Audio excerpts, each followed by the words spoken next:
Welcome back, everybody. Last Friday marked 2 years since the insurrection at our own Capitol. Now, President Biden hosted a ceremony on Friday honoring 14 people for their role in fighting against that mob on January 6th. He awarded them the Presidential Citizens Medal, the nation's highest civilian honor. One of those honored was Michigan's Secretary of State, Jocelyn Benson.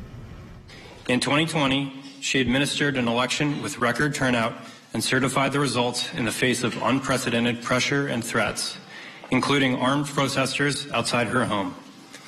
We, the people, honor the undaunted and unflinching Michigan Secretary of State, Jocelyn Benson, who continues her exemplary public service to advance free and fair elections in our nation. Benson was with her then 4-year-old son decorating their Christmas tree in December of 2020 when an angry mob went to her home in Detroit, shouting obscenities and graphic threats. Some of the protesters had weapons. Michigan, of course, is one of the key battleground states where election officials were challenged by former President Trump and his allies over those 2020 results. There was never any evidence of widespread voter fraud of any kind. This morning, we welcome Jocelyn Benson here to Morning Rush. Honored to speak with you. Congratulations on that really prestigious award, and prestigious and also telling of where we are as a country in a lot of ways. For folks who may not be familiar with your personal story, just describe the pressure that was back on you in the aftermath of the 2020 election. Well, yeah, thanks for having me and talking about this important topic, because it's in many ways not over. We saw in 2020 the highest turnout election in Michigan's history, and clear through data, facts, and several audits that the results were accurate, yet still motivated by lies. Individuals wielded weapons and threatened violence outside my home and in many other ways against many election officials all across our country to try to pressure us to not certify the election results, to block the election results from coming to fruition. We even had an alternate slate of electors, individuals who showed up claiming they were the rightful electors for our state outside our state capital. So all of that culminated in the tragedy we saw unfold on January 6th at our U.S. Capitol, but the seeds had been planted and the pressure placed long before. And one of those incidents, as you're seeing now, played outside my house in December of 2020. It was quite harrowing. Yeah, harrowing. Yeah. I can't even imagine. So this Friday, you were honored alongside officers who responded on January 6th as well, and other state and local officials and election workers. Of course, you would have not wanted any of this to happen, but tell us what the award means to you now that it has. I mean, it's extraordinary, really, to share this award, not just with election officials all around the country, but everyone who was there. I mean, these are officers, some of whom lost their lives in simply protecting the will of the people, protecting those electoral votes that were in the Capitol on the January 6th, protecting the will of the voters in Philadelphia, in Arizona, all across this country.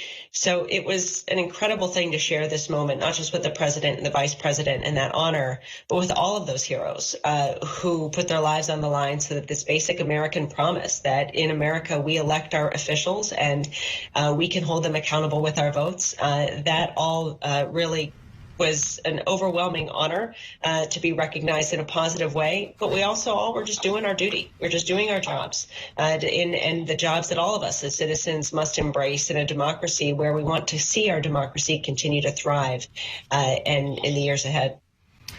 And listen, you and the others accepted this incredibly deserved and prestigious award in context, though, because usually, with all due respect, secretaries of state typically, those jobs don't get a ton of attention. But now they do, because now it's important who the Secretary of State is, because that person's in charge of elections. And now, when losing candidates concede, it's news because they're not rejecting the results. The red wave didn't materialize, and a lot of election deniers did not win it in this past November, the midterms, but many did, and many now are sitting in Congress in the U.S. House. I'm just wondering, and you also have Donald Trump running for president again, saying the people that stormed the Capitol should be pardoned, and that he would do that if he gets back to the Oval Office. Just put, the award is wonderful, but you know full well we're still in the rabbit hole of this insanity. And I wonder if that tempers the award at all, that you did the right thing, but so many others did not and don't even believe the right thing anymore. Yeah, I mean, truly, democracy prevailed in 2020 because people of integrity did the right thing in Congress, in the states, all around the country, in state legislatures. But we know in 2024, a lot of the same tactics, a lot of the same maneuvers, a lot of the same lies will be attempted again. We're ready for that. And awards like this really bring us stronger and more together to recognize all that we've overcome, but all that we still must overcome in order to continue protecting democracy. So this award, and in some ways, in the same way, the threats have only emboldened us all and brought us more together in a coordinated way to continue fighting these battles and growing a national nonpartisan pro-democracy coalition in support of this work, because we all can do something to protect our democracy in 2024, whether it's serving as a poll worker or simply just spreading truthful information in the light of misinformation.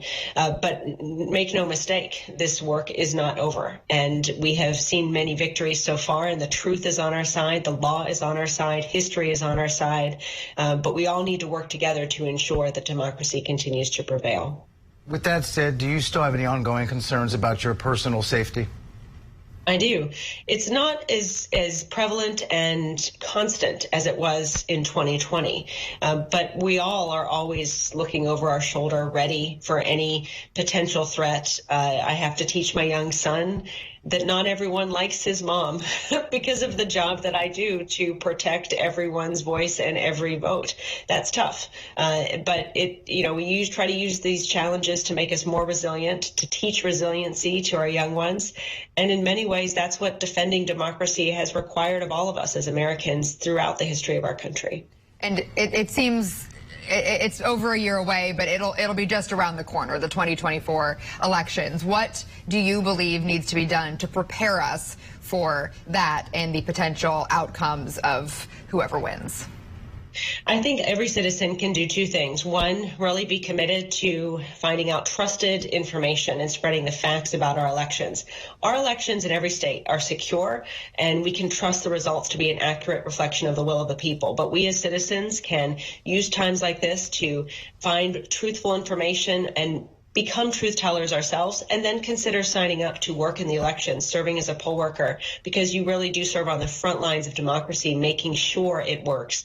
And that's a way that any citizen can be a part of defending democracy alongside of all of us. Are you satisfied so far with the criminal repercussions for those who not only stormed the Capitol, but tried to tamper with election officials and electors? Are you satisfied that in the criminal sense, in the legal sense, things are progressing fast enough and seriously enough to punish those who tried to tamper with 2020? No, I'm not. We've seen political accountability with election deniers losing at the ballot box in large numbers in 2022. But we have yet to see legal accountability for the actions of so many to try to block or overturn the will of the people. I was grateful that just this last Friday, our state attorney general, Dana Nessel, said that she will reopen her investigation into the false electors in that slate. But we also will continue supporting the federal government's investigation and hope to see some movement there soon.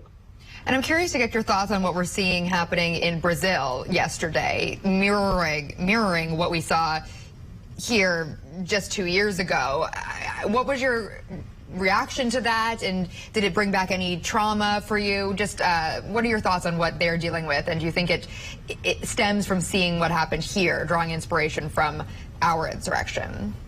Yeah, I mean, watching the videos and what was unfolding in Brazil brought me right back to where we were 2 years ago on January 6th. And, my heart goes out to all of those in Brazil who are working to defend their democracy against a violent insurrection. And it really shows the connectivity and how lies spread throughout the globe and can lead to not just a hateful rhetoric, but violence in countries and democracies other than ours. It also shows how America continues to be a leader and watched by other countries, and how important it is for us to get democracy right, because other democracies around the globe are watching us.